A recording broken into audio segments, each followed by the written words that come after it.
Welcome back. Today is day 1 of week 2 for the FITNEST programming. Let's go ahead and jump right in here. Same as last week, we're going to be starting every day with a little bit of dynamic stretching, getting that heart rate up a little bit, some strength, and then finishing off with a little round of conditioning. So without further ado, let's go ahead and jump into week 2, day 1. We're going to start off the stretching session with knee hugs. So you guys are familiar with these from last week. Grabbing that knee, pulling it up to the chest with a little pause, alternating from one side to the other. After that, the quad pull. Again, should be fairly familiar. That knee's going to point straight down, extending through the front of that quad, making sure it's not pulled forward or overextended in the back. That knee's going to be pointing straight down. Getting 10 reps on each side of both of those movements. Next up is the wide stance toe touch. So just like it sounds, we're going to start right here, nice and wide. We're going to hinge forward, reaching across with the opposite hand, back to the center, opposite hand, until we've completed 5 repetitions to each foot. From there, we're going into the Simpson lunge. Now I understand that sometimes the lunge can be a little uncomfortable to get in and out of the bottom, so there's 2 options here. The first, we're going to lunge down, reach up overhead, driving those hips forward and hold. Feet back and together, lunge with the opposite side and extend. Back together, performing 5 on each side. The other option is that we can do a single lunge on each leg. As we drive those hips forward, we're going to hold that position for about 15 to 20 seconds. That way we're not coming back and forth out of that lunge. After we complete those Simpson lunges, making sure we get that nice big reach back and overhead, we're going to go ahead and take it to the floor. What we're doing here is we're going to set ourselves up, cross one ankle over the opposite knee, and we're going to lie back. Now my thigh that's up, I'm going to grab hold of that and pull it towards my chest.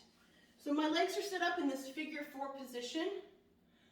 Again, grabbing hold of the extended leg, laying back, and pulling into my chest. We're going to hold that position for 30 seconds on each side. Once we've completed those 30 seconds on each, we're going into a couple glute bridges. Now we've done these ones before. I'm looking for those knees pointing up in about that 45-degree angle, hips extending all the way up, driving through those heels, and coming back down. Now, as this is part of our dynamic warm-up, I want to make it nice and slow, controlling that movement all the way through the top and back down to the bottom. Once we've completed those 10 glute bridges, this is where we start to pick it up a little bit. This next portion, we're going to get that heart rate up just a smidge. We're going to do 5 inchworms, 10 crouching steps to the left, 5 air squats, and 10 crouching steps to the right. Now I'm a little limited here in my video frame, so I'll do my best to show you guys what we're talking about here. So the inchworm, again, we've done these last week. We're going to set your feet as wide as you need to be able to reach the ground without bending your legs. So reaching the ground, walking out, nice and low, hips up, and walking back in. 5 repetitions just like that, making sure we're standing up all the way between each one. For those crouching steps, we're going to get in this partial crouch position, so from the side, not quite a full squat, but I'm about halfway down, all right? Taking small little steps, we're going to drive those knees out, do 10 steps to one side, perform 5 air squats, getting as low as we can, returning to that crouch, and 10 steps to the opposite side. We're going to do this twice. Inchworm, side step, air squats, side step. All right? Once you've completed those 2 rounds, then it's time to move on to our strength portion. Every movement in our strength today is going to be 10 repetitions. All right? For several of these, it's going to be 10 repetitions on each side. And we're going to work from the top of the list to the bottom 3 times. 3 rounds of 10 on each movement. Okay? For this, we're gonna be mostly on the ground, so find somewhere comfortable. If you wanna roll out a towel, a yoga mat, a carpeted area, whatever you're more comfortable with, totally up to you. So go ahead and find a space, and let's get our strength portion going.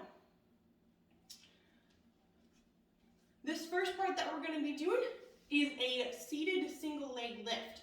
So we're gonna start in the seated position. You can brace with your hands to either side, flat, fingertips, knuckles, however you would like to do it.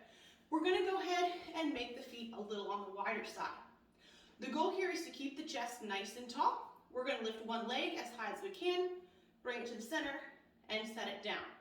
Same thing on the opposite side, and to the center. Then we're gonna take them back out.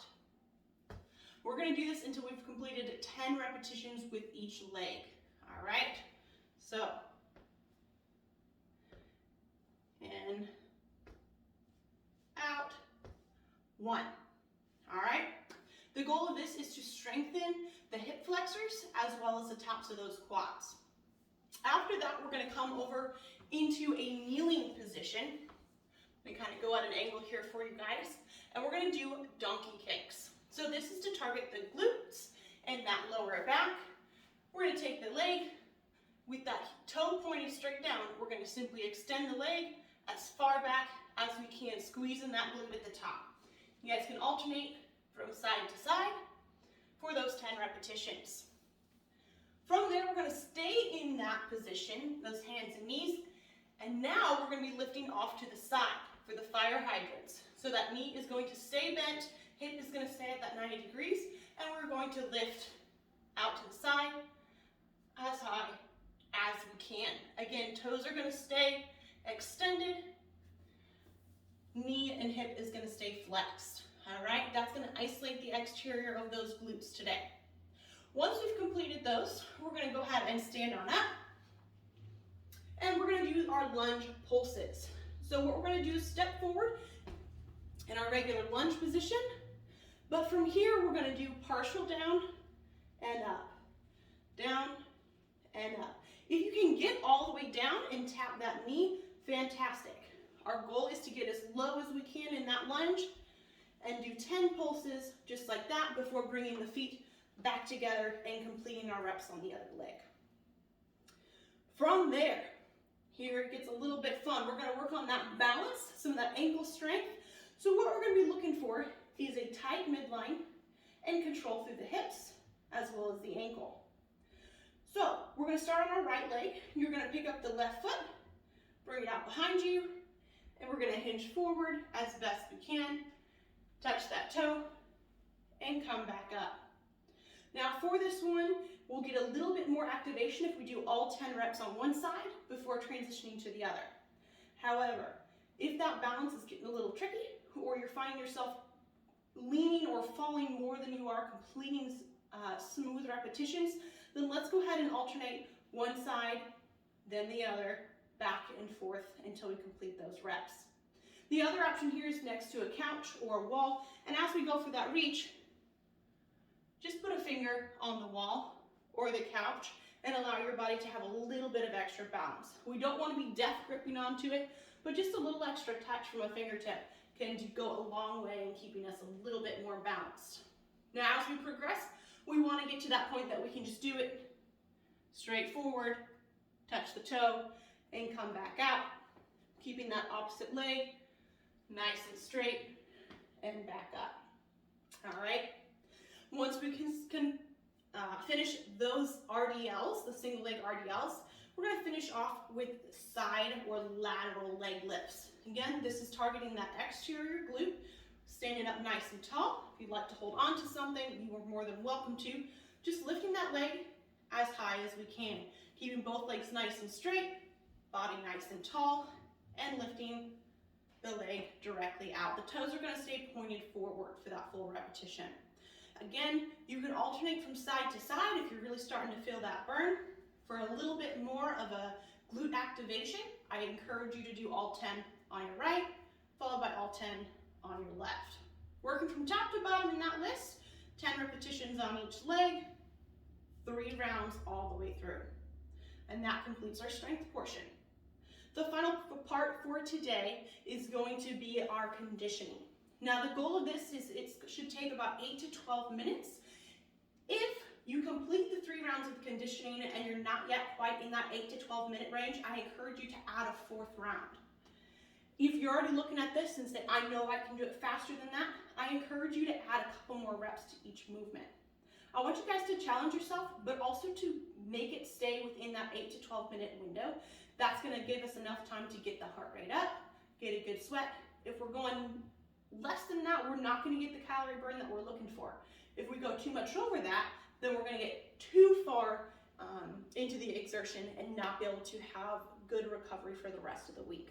All right, if you hit that 12 minutes and you're still not completely done with those 3 rounds, that's okay. Go ahead and cut it there at the 12 minutes and we'll call that a wrap for the day. All right, so the conditioning piece, grab your water bottle, your towel, take a quick sip, and we'll get started on this. 3 rounds, completing as quickly as we can while keeping good form. Form is always going to be more important than the speed. All right, the first movement is in and out crouching steps. So what we're going to do, similar to those side steps we did in our warm-up, we're going to be coming down into a low squat position. In and out, we're going to step in, out, and out. And that's 1 repetition. In, out, out. 10 repetitions here of those crouching steps, followed by 10 standing knee to elbow. So we're looking to bring those fingertips up. We're going to lift the left leg and cross it to the right elbow. Right leg to the left elbow. This is going to, again, target that ankle strength, a little bit of that hip flexor strength, as well as targeting the midline just a little bit. After those, 10 air squats. All right, you guys are getting to be pros on these. Feet shoulder width apart, arms out in front, hips go back, chest stays nice and tall, squatting as low as we can, driving through that full foot to come back up to the top. Okay? The last movement for our conditioning piece is a no push-up burpee or a sprawl. You can see it referred to in many different ways. The no push-up burpee, we start standing tall, come down, hands on the ground. We can step or hop our feet out behind us. The movement is complete here at the plank position. We can then step or hop the feet back up and a little hop up top, extending the arms overhead. So 10 repetitions of the no push-up burpee. Again, down, back, up, and extending overhead.